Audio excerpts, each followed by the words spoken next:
Entertain অসমলৈ আপোনালোকক পুনৰবাৰ স্বাগতম জনাই আমি আজি জামুগুৰি পকামুৰা পথাৰত উপস্থিত হৈছোঁ আৰু এই পকামুৰা পথাৰতে 226 বছৰীয়া ইতিহাস ৰচনা কৰা এটি অনুষ্ঠান বাৰেচৰীয়া ভাওনা আমাৰ উত্তৰপৰীয়া ভৰালীপৰীয়া সমূহ ৰাইজৰ সৰ্বশ্ৰেষ্ঠ এটি অনুষ্ঠান আমি আজি ইয়াত উপস্থিত হৈছোঁ আৰু আমি এতিয়া উপস্থিত হৈ আছোঁ বাটচৰাত এই বাটচৰাটোৰ পৰা আমি আমাৰ কাৰ্যসূচী আৰম্ভ কৰিম আমাৰ মাজত আছে ইয়াৰে কৰ্মকৰ্তা কেইজনমান আমি তেখেতসকলৰ পৰিচয় ল'ম আপোনাৰ পৰিচয় মোৰ নাম শ্ৰী অঞ্জন কলিতা মই বাৰচৰীয়া উদযাপন সমিতিৰ সাধাৰণ সম্পাদক আপোনাৰ পৰা বাৰচৰীয়া ভাওনাৰ সন্দৰ্ভত দুটা কথা জানিব বিচাৰিম হয় আমাৰ জামুগুৰি হাটত বাৰচৰীয়া ভাওনা বুলি ক'লে ইতিহাস প্ৰসিদ্ধ 226 বছৰ ধৰি এই ভাওনা আমি উদযাপন কৰি আহিছোঁ আমাৰ জন্মৰ বহু আগৰ পৰাই ৰাইজে একত্ৰিত হৈ প্ৰথম পকামুৰা পথাৰত বাৰচৰীয়া ভাওনা আৰম্ভ কৰিছিলে তাৰ বিভিন্ন সময়ত বিভিন্ন ঠাইলৈ সলনি হৈছিলে শেষত গৈ আজিৰ পৰা প্ৰায় 40 দশক ধৰি এই জেগাটোতে আমাৰ বাৰচৰীয়া ভাওনা উদযাপন কৰি অহা হৈছে এই জেগাখনৰ এতিয়া প্ৰকৃত পৰিচয় আমি কি বুলি জানিম আমি অসমবাসী কি বুলি জনাম পকামুৰা পথাৰ জামুগুৰিৰ ভিতৰতে এই জেগাখন সবে সকলোৱে জানে পকামুৰা পথাৰ বুলি য'ত বাৰচৰীয়া ভাওনা আজি 40-50 বছৰ ধৰি পেলাই ইয়াত আৰম্ভ হৈ আছে ইয়াত সদ্যহতে 40-50 বছৰ ধৰি অনুষ্ঠিত হৈছে আগতে অন্যান্য ঠাইত হৈছিলে ধন্যবাদ আপোনাক আপুনি আমি পুনৰ এজন আমাৰ মাজতে ব্যক্তি আছে তেখেতসকলৰ পৰিচয় আমি বিচাৰিম মোৰ নাম অৰুণ ভূঞা আপোনাৰ কি দায়িত্বত আছে মই 7 নম্বৰ খলাৰ পৰিচালকৰ দায়িত্বত আছোঁ আৰু আনহাতেদি কিবা অন্য কিবা বিষয় বাবদ আপুনি আছেনে অন্য বিষয় বাবদ নাই মই 7 নম্বৰ খলাৰ পৰিচালক হিচাপে আছোঁ আচ্ছা বাৰচৰীয়া ভাওনাৰ ইতিহাস প্ৰসিদ্ধ এই ইতিহাসৰ বিষয়ে আপুনি দুআষাৰ কওক আমি জনাৰ ভিতৰত প্ৰথম আমাৰ ককাহঁত আহিছিলে নগাঁও কুজিদাহৰ পৰা আহি 7 ককাই ভাই ইয়াত জামুগুৰিত সিঁচৰিত হৈ বহিছিলে তাৰ মৰ্মে বিভিন্ন গাঁৱৰ নাম সেইমতেই হৈছে হয়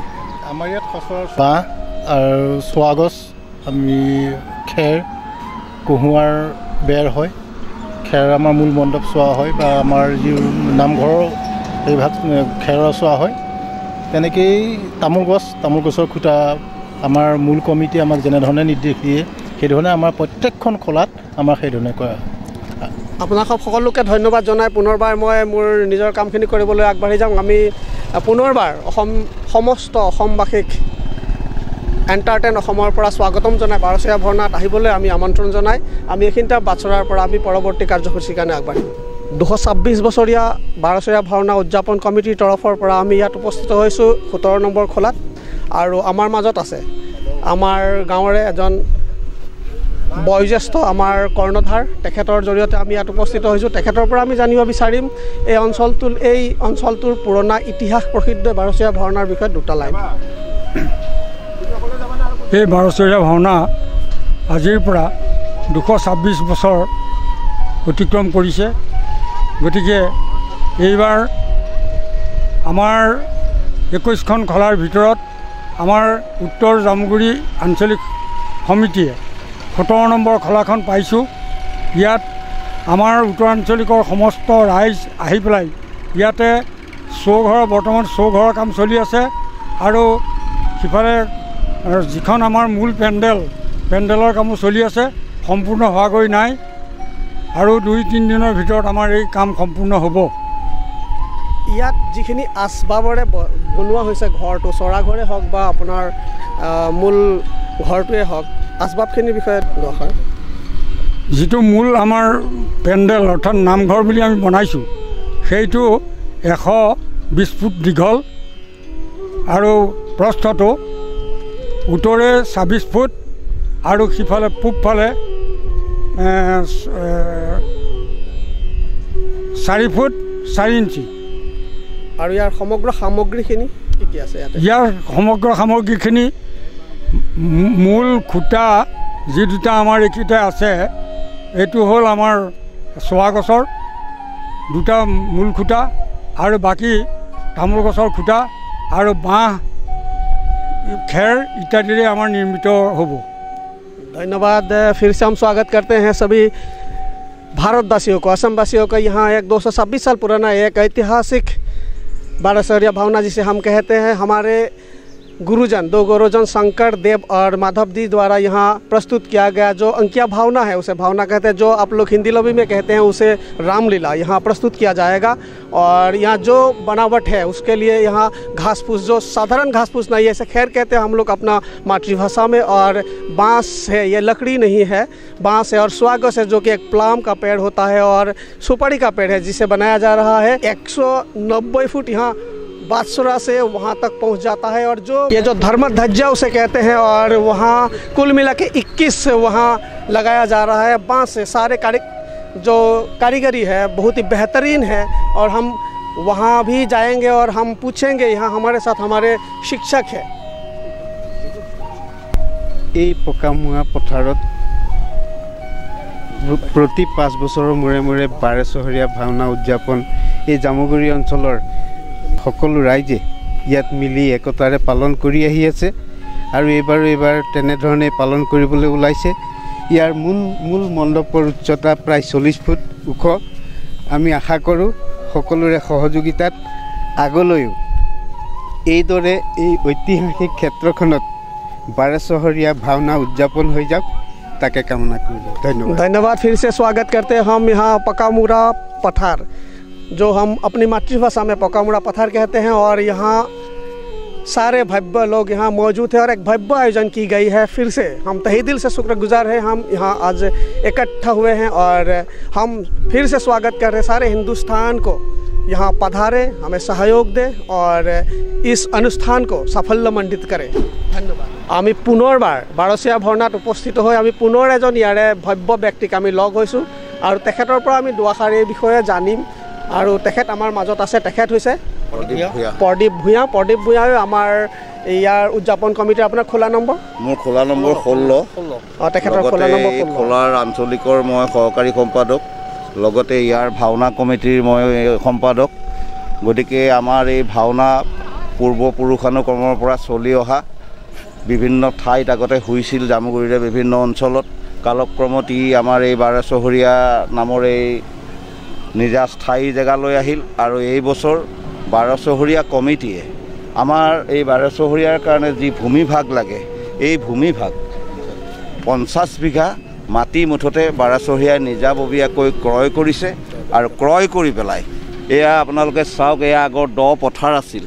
এতিয়া ইয়াক সুন্দৰভাৱে মাটি পেলাই ওখ পাখ কৰি গোটেই চাৰিসীমাটো ইয়াৰ সুন্দৰভাৱে উলিয়াই আমাৰ 12 চহৰীয়াৰ গোটেই অনুষ্ঠান বা সাফল্যমণ্ডিত কৰিবৰ কাৰণে আমাৰ পৰিৱেশ সৃষ্টি কৰিছে স্থানীয় বিধায়কগৰাকীয়ে। লগতে আপোনালোকে ইয়াত দেখিছে যে ইয়াত 21খন খোলা, ইয়াত আমাৰ জাতি ধৰ্ম বৰ্ণ নিৰ্বিশেষে সকলো সম্প্ৰদায়ৰ লোকে ইয়াত আমাৰ সহায় সহযোগিতা কৰিছে। তেওঁলোকেও নিজাববীয়াকৈ ভাওনা অনুষ্ঠিত কৰিবৰ কাৰণে প্ৰয়াস কৰিছে। লগতে এই 21খন খোলাৰ যি আৰ্হি, আমাৰ জামুগুৰি হাতৰে এগৰাকী স্বনামধন্য শিল্পী পুনীত কোঁৱৰ গজেন বৰুৱাদেৱ, তেখেতৰ এটা সপোন আছিল, আৰু তেখেতৰ সপোন মতে আজি এই 12 চহৰীয়া মণ্ডপটিৰ যি কাৰুকাৰ্য, যি 21খন খোলাৰ এটা পদুম ফুলৰ আৰ্হিত তেখেতে বনোৱাবৰ কাৰণে যৎপৰোনাস্তি তেখেতৰ চিন্তা আছিল, আৰু তেখেত এগৰাকী শিল্পী আছিল। তেওঁৰ জৰিয়তেই এই আজি এই অনুষ্ঠানভাগ এটা তেনেকুৱা হেৰিৰে চলি আহিছে। ইয়াত আমাৰ গোটেই জামুগুৰি নদুৱাৰ অঞ্চলৰ সকলো ৰাইজে জান প্ৰাণ দি নিজৰ সকলো বাদ দি মানে ইয়াত শ্ৰমদান দিয়ে, আৰু সকলোৱে মিলি এসাঁজ খায়, আৰু আমাৰ এই গোটেই কাম কাজখিনি সুন্দৰভাৱে পৰিচালনা কৰিবলৈ আমাৰ ইয়াৰ বৰ্তমানৰ আমাৰ স্থানীয় বিধায়ক পদ্ম হাজৰিকা দেৱে সকলো সময়তে ৰাইজ যাতে কোনো ক্ষেত্ৰত অসুবিধাত নপৰে, তেওঁ সকলো খোলাই খোলাই আহি সময়ে সময়ে পৰিদৰ্শন কৰে। আনকি এই ভাওনা ভাগ যিহেতু এতিয়া ই আমাৰ জামুগুৰিৰ বস্তু হৈ থকা নাই, ই আমাৰ গোটেই পৃথিৱীৰে এটা আকৰ্ষণৰ কেন্দ্ৰ হৈ পৰিছে। সেইকাৰণে তেখেতে এগৰাকী বিধায়ক হৈ ইমানখিনি কাম কৰাৰ মাজতো প্ৰতিদিনে তেখেতে ভাওনা যি আমাৰ আখৰা, সেই আখৰাসমূহ কেনেধৰণৰে চলিছে, যিহেতু ইয়াৰ মূল উদ্দেশ্যটোৱে হ'ল ভাওনা, এই ভাওনাসমূহ যাতে ভাল হয়, ভাওৰীয়া যাতে সকলো ভাল হয়, নীতি শৃংখলা পৰম্পৰা যাতে সকলোতে ৰক্ষা হয়, এই সকলোখিনিৰ কাৰণে তেওঁ অহোপুৰুষাৰ্থ চেষ্টাৰে ইতিমধ্যে তেখেত বিভিন্ন ঠাইত প্ৰদক্ষিণ কৰিছে, ঘূৰিছে। আমি প্ৰথমতে সুধিম এই খুঁটাটো এই খুঁটাটোৰ নাম কি চোৱা গছ চোৱা এই গছ প্ৰথমৰ যিহাল খুঁটা এই খুঁটাহাল সদায় চোৱা গছৰ খুঁটা হ'ব আপোনাৰ ইয়াৰ যিটো গোলাই কিমান আছে ইয়াত প্ৰতিটো খুঁটাতে বেলেগ বেলেগ নে একে নাই প্ৰতিটো খুঁটাতে বেলেগ বেলেগ হ'ব আৰু উচ্চতাটো একে সম উচ্চতা আৰু ইয়াৰ বহলটো কিমান আছে বহলটো 26 ফুট আৰু মুঠতে ইয়াত কেইটা খুঁটা আছে ইয়াৰ পৰা তালৈকে আমি আগুৱাই গৈ থাকিম লাহে ধীৰে খুঁটা আছে 14 জোৰ মানে 28টা খুঁটা ইয়াত আছে 14টা খুঁটা আছে 7 জোৰকে আছে এটা 7 জোৰকে 14টা খুঁটা আছে 7 জোৰ আছে আৰু অকল চোৱা গছেই নহয় ইয়াত আমি আৰু দেখিবলৈ পাইছোঁ বাঁহ আৰু ইয়াত तामुल और सुआ हमें यह तामुल यानी कि सोपड़ी के पेड़ है और ये बांस के है ये लकड़े नहीं है ये बांस है और ये साधारण सी घास फूस नहीं है जो छत बनाई गई है ये इसे हम मातृभाषा में इसे खैर कहते हैं ये काशी खैर है हम लोग कहते हैं काशी और 3 प्रकार के खैर होते हैं उसमें बुरुली और उलू और उसमें से ये काशी है 3 प्रकार के खैर होते हैं या साधारण प्रकार के घास फूस नहीं है फिर से बता देता हूँ ये साधारण प्रकार के घास फूस नहीं है जो हम एक ज़माना था बस 20 साल पहले की बात है हम अपने घर भी ये खैर से ही बनाते थे এতিয়া কক আপুনি ইয়াতে যিটো উচ্চতা এইটো হাইট আগফালে কিমান আছিলে ক'লে বহলটো আগফালে 13 ফুট আছিলে ন হাইটটো 13 ফুট আৰু ইফালে ক্ৰমান্বয়ে কিমানকৈ গৈ আছে ক্ৰমান্বয়ে সৰু হৈ পেলাই আপোনাৰ 6 ফুট হৈছে লাষ্ট সব আমি এতিয়া ধৰ্ম ধ্বজা য'ত প্ৰতিষ্ঠা হৈছে তালৈকে যাম আহক মোৰ লগত এইখিনিতে আপোনালোক সম্পূৰ্ণ গোলাকাৰ আকৃতিটোৰ কিমান বহল আছে কিমান ওখ আছে এইটো বিষয়ে আপোনালোকে অৱগত কৰিব আচ্ছা এইটো হৈছে ধৰ্ম ধ্বজা নহয় জানো কৃষ্ণ আপোনালোকক পুনৰবাৰ সেৱা জনাইছোঁ আমি এই সনাতনী কা जो असली रूप इसे कहते हैं जय श्री कृष्ण 5 তাৰিখে আমি ইয়াত আমাৰ খতলা ভাগ যিজনা আমি ধৰ্ম ধ্বজাহে প্ৰতিষ্ঠা কৰিছোঁ এতিয়ালৈকে ইয়াত আমি খতলা ভাগ প্ৰতিষ্ঠা কৰা হোৱা নাই খতলা ভাগ আমি অতি গায়ন বায়ন জোৰাৰে য'ত আমাৰ তৈয়াৰ হৈ আছে তাৰ পৰা আনি ইয়াত 5 তাৰিখে আমি প্ৰতিষ্ঠা কৰিম শোভাযাত্ৰা কৰি আৰু ইয়াতে আপোনাৰ যিখিনি বাঁহ এই বাঁহখিনি যে লগাইছে ইয়াত আমি দেখিবলৈ পাইছোঁ সেয়া চুটিকে 21টা আছে 21 টুকুৰা বাঁহেৰে বনাইছে 21টা নামঘৰ তাৰ মানে ইয়াতে একোটা খোলা 21টা নামঘৰ একোটা পদুম ফুলৰ পাহি পদুম ফুলৰ আকৃতিত গোটেই বস্তুটো হ'ব গোটেই আকৃতিটো সম্পূৰ্ণ হোৱাৰ পিছত এপাহ পদুম ফুল ফুলিলে কেনেকুৱা লাগে বিষ্ণুৰ নাভিৰ পৰা ওলোৱা পদুম ফুলৰ আৰ্হিত আমাৰ এই মণ্ডপ ভাগ বনোৱা হৈছে ধুনীয়া লাগিছে বস্তুটো মই এই বিষয়ে কিছু কিঞ্চিত হ'লেও জানো তথাপিও মই সুধিব বিচাৰিছোঁ ইয়াৰ সম্পূৰ্ণ জ্ঞান হয়তো মোৰ নাছিল আজি ভাল হ'ল পালোঁ আপোনালোকক আৰু এই বাঁহখিনিৰ এটাৰ পৰা আনটোৰ যিটো দূৰত্ব আছে আৰু কেইডালকৈ বাঁহ ইয়াত লগা প্ৰতিটো খোলাৰ এই দুটা খুঁটা বুলি কয় ওপৰত চৌতি আছে আমাৰ 6 ফুট হয় এইটো 6 ফুটৰ পৰা গৈ আমাৰ 26 ফুট হৈছে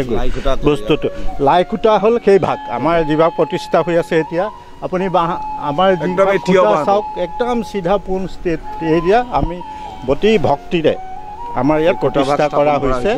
এইটো লাই খুঁটা বুলি কয় তাৰ পিছত ইয়াত আমাৰ 5 তাৰিখে খতলা ভাগ প্ৰতিষ্ঠা কৰা হয় মই নিজেও জড়িত ইয়াৰ লগত মই 16-17 নম্বৰ খোলাত মই জড়িত আছোঁ আৰু এইটো আপোনালোকে দেখিছে মধ্যভাগত যি দুটা বাঁহ আমাৰ ইয়াত পোতা হৈছে সেইটো হৈছে মেইন ধৰ্মধ্বজা প্ৰধানতঃ ধৰ্মধ্বজা আৰু এইটোৱে হয়তো আমি শেষ সুবিধা পাইছোঁ কালিলৈ হয়তো আমি এনেকৈ দেখি নাপাম কালিৰ পৰা ইয়াত অন্যান্য কাৰুকাৰ্য ইয়াত হৈ যাব আমি কালিৰ পৰা এই মণ্ডপটো অতি আটক ধুনীয়াভাৱে দেখা পাম এণ্টাৰটেইন অসমৰ আজিৰ এই এপিছডটোৰ এইখিনিয়ে আছিলে মূলতঃ আমাৰ ক'বলগীয়া কথা আৰু এইখিনিতে মই সমগ্ৰ অসমবাসীক পুনৰবাৰ ধন্যবাদ জনাই আপোনালোকৰ আশীৰ্বাদ বিচাৰিছোঁ আৰু আমাৰ অনুষ্ঠানটি সৰ্বাংগ সুন্দৰ ৰূপত যাতে সমাপন ঘটে তাৰ বাবে আপোনালোকৰ সহায় সহযোগিতা আৰু উপস্থিতি কামনা কৰিছোঁ আৰু আমি এইখিনিতে সমগ্ৰ ভাৰতবাসীকো তথা অসমবাসীৰ লগতে ভাৰতবাসীকো আৰু ইতিমধ্যে কেইবাজনো বক্তাই কৈছে পৃথিৱীৰ বিভিন্ন প্ৰান্তলৈকো এই অনুষ্ঠানটি ইতিমধ্যে জনাজাত হৈ পৰিছে এতেকে আপোনালোকৰ আশীৰ্বাদ আপোনালোকৰ উপস্থিতিয়ে কল্যাণ সাধন কৰিব আৰু আমাৰ জামুগুৰিবাসীৰ আহুপুৰুষাৰ্থক স্বীকৃতি প্ৰদান কৰিব লোকৰ ওচৰলৈ লৈ আহিম আমাৰ এই অনুষ্ঠানটিৰ দ্বিতীয়টো এপিছড আৰু এইখিনিতে যদি আপোনালোকৰ ভাল লাগিছে এণ্টাৰটেইনমেণ্ট অসমক আপোনালোকে লাইক শ্বেয়াৰ আৰু কমেণ্টেৰে বৰষুণ দিয়াব বুলি মই আশা কৰিছোঁ ধন্যবাদ